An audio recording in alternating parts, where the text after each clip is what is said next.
life, our next president of these United States, Kamala Harris.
To be back. Oh, it's good to be back. Oh, it's good to be back. I have spent a lot of time in Reno over the years, and it is so good to be back in Reno. Are we ready to do this? Are we ready to vote? Are we ready to win? Yes. It is so good to be back and with so many incredible leaders. And I want to just start by thanking everyone here for taking time out of your busy lives to be here this afternoon for us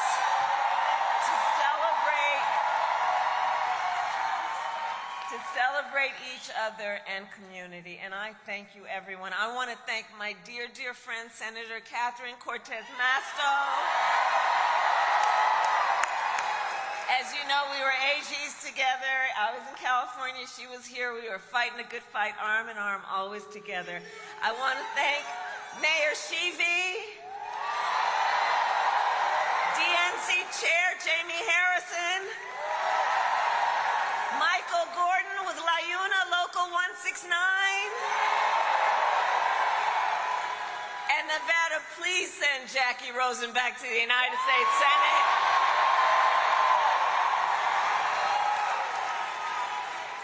And to all the tribal, elected, and community leaders with us today, I thank you. I thank you. I thank you. So Reno, tomorrow, well, by the way, happy Halloween. So tomorrow, Friday, November 1st, is the last day to vote early in person. And if you are voting by mail, please do not wait. Sign the envelope and return your ballot today. Your ballot must be returned to a drop box or postmarked by Election Day next Tuesday, November 5th. So please help get the word out and ask people to go to iwillvote.com if they're not sure. Let's spread the word. And we need you to vote Nevada. You are going to make the difference in the outcome of this election, and I thank you.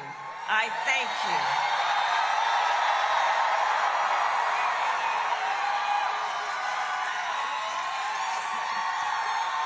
So, okay, we got some work to do. Okay, we have 5 days left in one of the most consequential elections of our lifetime, and we do have work to do.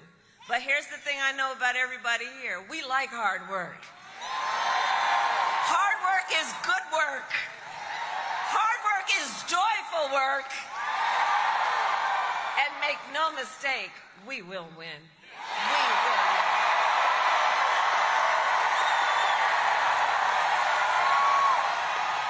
We will win. And one of the reasons we will win is because I know who the folks are here. I I know who you are, and here's the thing about all of us. We know that when you know what you stand for, you know what to fight for. When you know what to fight for.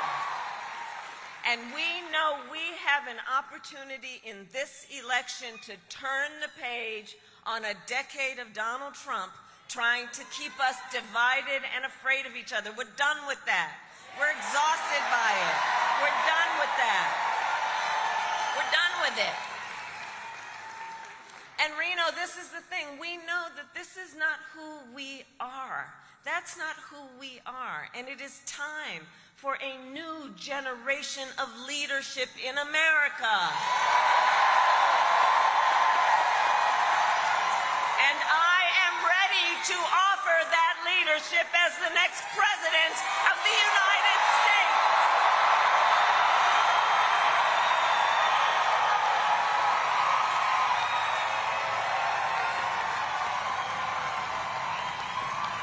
And Nevada,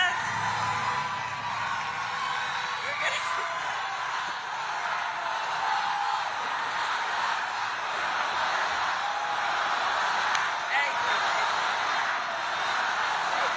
All right.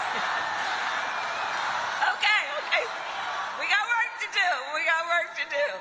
So listen, but let me say this, and a lot of folks here know, I am not afraid of tough fights.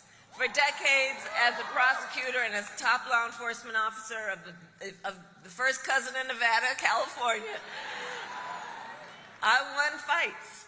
I won fights with Catherine against the big banks that ripped off homeowners, against for-profit colleges that scammed veterans and students, against predators who harmed women and children, against the cartels that trafficked in guns and drugs and human beings. And it is my pledge to you that if you give me the chance to fight on your behalf as president, there is nothing in the world that will stand in my way of fighting for you.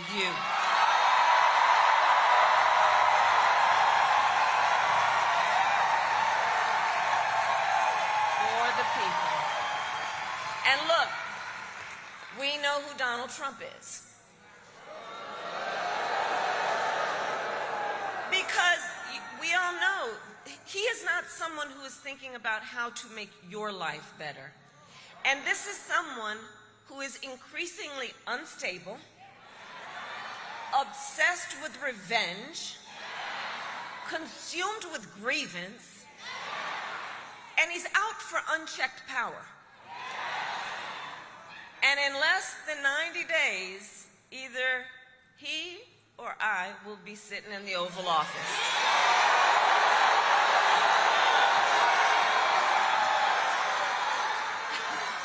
And listen, here's what we can imagine, right? We've all seen on TV, you've seen the Oval Office, but here's the thing.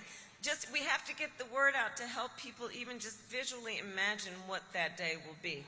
Because if elected, Donald Trump on day one would walk into that office with an enemies list. When I am elected, I will walk in with a to-do list on behalf of you. And at the top of my list is bringing down your cost of living. That will be my focus every single day as president. I will give a middle-class tax cut to over 100 million Americans, enact the first ever federal ban on corporate price gouging on groceries. I've taken on that issue before, I'll take it on again. I will make housing more affordable by building more homes and taking on corporate landlords who unfairly buy up all these properties and jack up rents. We will fight for working families by raising the minimum wage and eliminating taxes on tips for service and hospitality workers.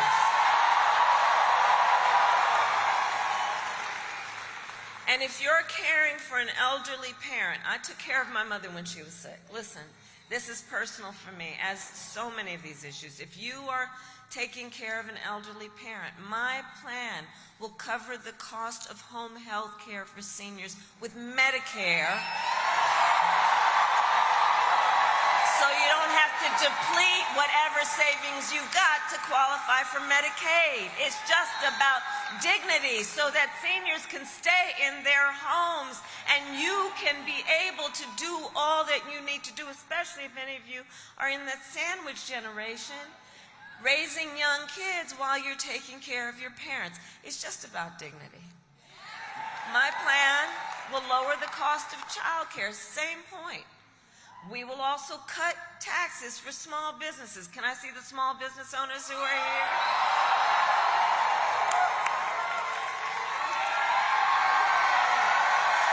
Oh, I love our small businesses. And we will lower health care costs, because here's where I come from. I believe that health care should be a right and not just a privilege of those who can afford it.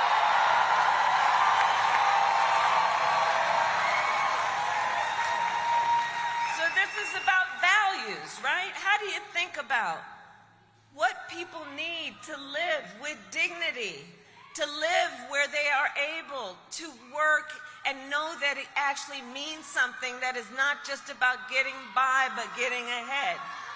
On the other hand, Donald Trump's answer to the financial pressures you face is the same as it was the last time. Another $1 trillion in tax cuts for billionaires and big corporations. And this time he will pay for it with a 20% national sales tax on everything you buy that is imported. Just imagine, on clothes, food, toys, cell phones. A Trump sales tax that economists have measured will cost you, on average, an additional $4,000 a year. And on top of that, Donald Trump still wants to get rid of the Affordable Care Act, also known as Obamacare.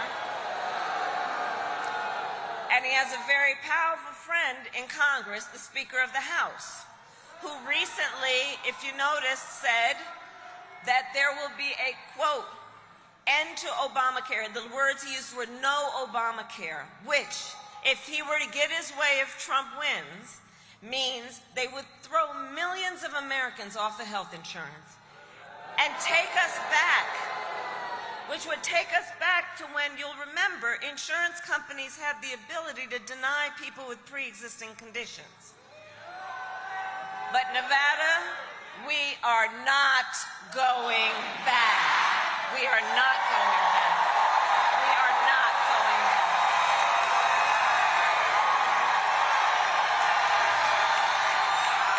We are not going back. We're not going back. We're not going back. And we are not going back because ours is a fight for the future.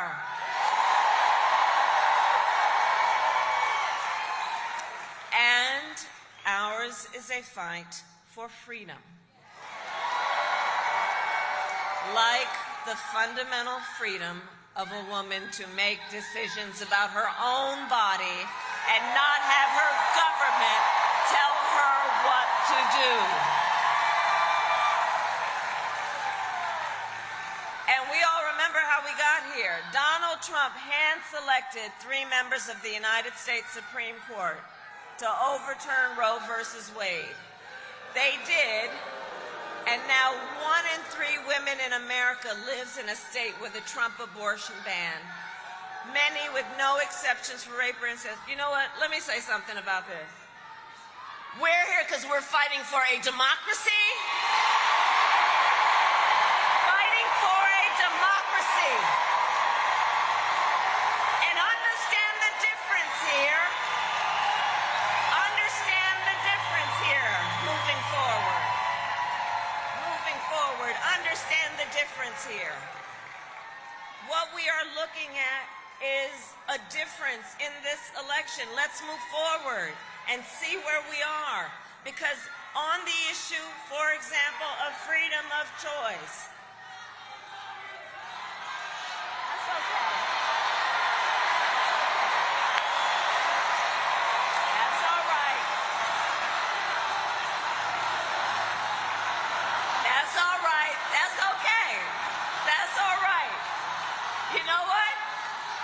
democracy can be complicated sometimes. It's okay. We're fighting for the right for people to be heard and not jailed because they speak their mind. We know what's at stake. And on the issue of freedom, listen, Donald Trump's not done. Did anybody hear what he had to say just yesterday? And I'll tell you, it was outrageous. So he said, on the issue of freedom of choice, reproductive freedom, he said that he will do what he wants because, quote, this is his perspective, he will do it whether the women like it or not. Whether the women like it or not. Can you imagine? And this is not the first time he has told us. He does not believe women should have authority or agency over their own bodies.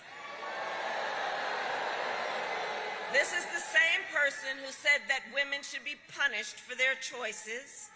And what we know is we know what we are seeing. This is someone who simply does not respect the freedom of women or the intelligence of women to make decisions about their own lives.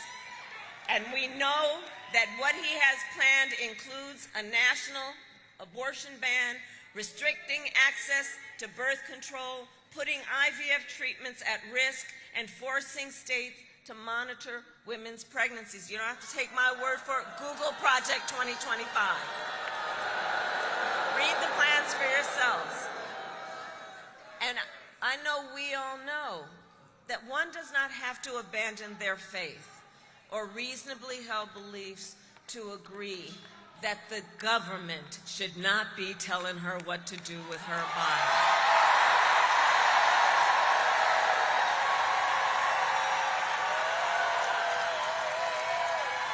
So Nevada, to protect your right to make your own health care decisions, vote yes on question 6. And make sure you vote up and down the ballot to truly protect that right.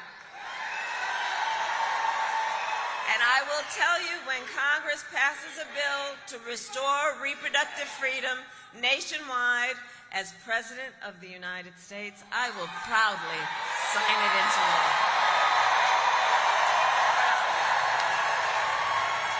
Proudly. So, Nevada, I am here asking for your vote. I am asking for your vote. And here is my pledge to you. And I got your back.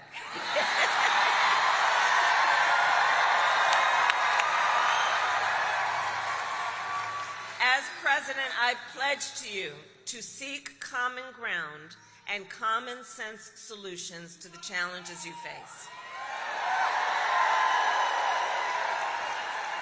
I am not looking to score political points. I am looking to make progress. And I pledge to listen to experts, to listen to those who will be impacted by the decisions I make, and to listen to people who disagree with me. Because that's what real leaders do. That's what real leaders do. And unlike Donald Trump, I don't believe that the people who disagree with me are the enemy. He wants to put them in jail. I'll give them a seat at the table. That's what leadership looks like. And I pledge to you to always put country above party and self, and to be a president for all Americans. For all Americans. So it all comes down to this. We are all here together. And again, you are taking this time to be here because we love our country. We love our country. And when you love something, you fight for it. You fight for it. And I do believe it is one of the highest forms of patriotism, of our expression of our love for our country, to then fight for the ideals of our country and to fight to realize the promise of America. And I'm going to tell you, I have always believed in our nation's promise because I have lived it. I grew up a child of the civil rights movement. My parents would take me to marches when I was in a stroller. And at those places, people from all walks of life came together to fight for the ideals of freedom and opportunity. You know, growing up, I saw how hard my mother worked to give her daughters the same chance our country gave her. And I was blessed to have family by blood and family by love, who instilled in me the values of community and compassion and faith.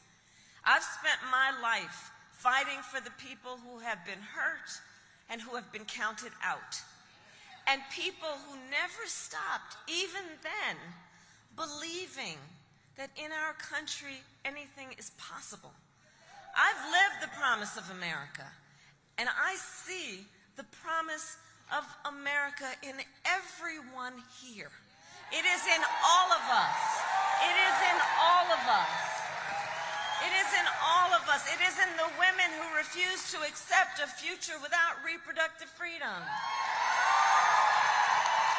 It is in the men who support them.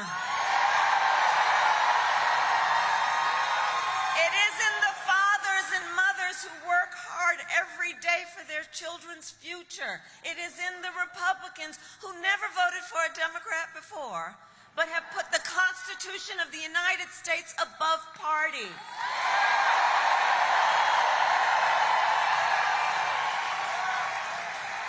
I see the promise of America in all the young leaders who are voting for the first time.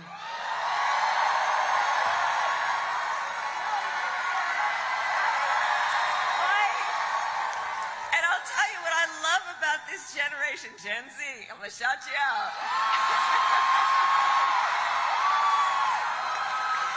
Let me tell you what I love about you all, you leaders, you young leaders, as you are rightly impatient for change.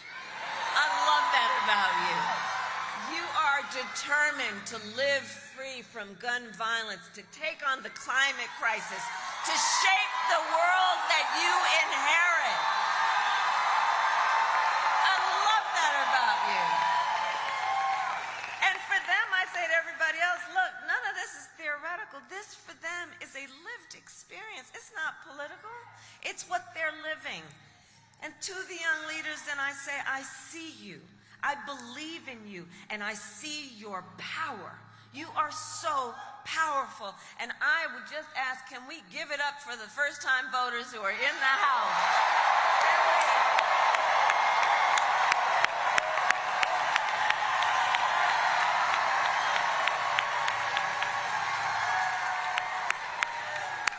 Right. See, I'm telling you, our future is bright. You just have to see it in front of you. The future of our country is bright.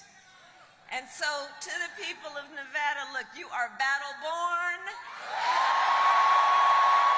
And we are ready for the hard work ahead. We have 5 days to get it done. And so, look, nobody can sit on the sidelines. Let's spend the next 5 days so that when we look back on these days, we have no regrets. And let us make sure that we are knocking on doors, that we are texting folks, calling folks, reaching out to family and friends and classmates and neighbors and coworkers. And as we do, I have a request. As we do, please let's be intentional about building community.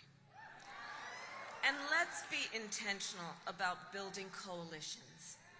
You know, these last many years, it's had a way of, trying to make people point their fingers at each other, trying to divide us, trying to make people feel alone. So let us all, in this moment, be intentional about building back up and reminding folks we have so much more in common than what separates us. So much more. So much more. And so we all know here, your vote is your voice, and your voice is your power.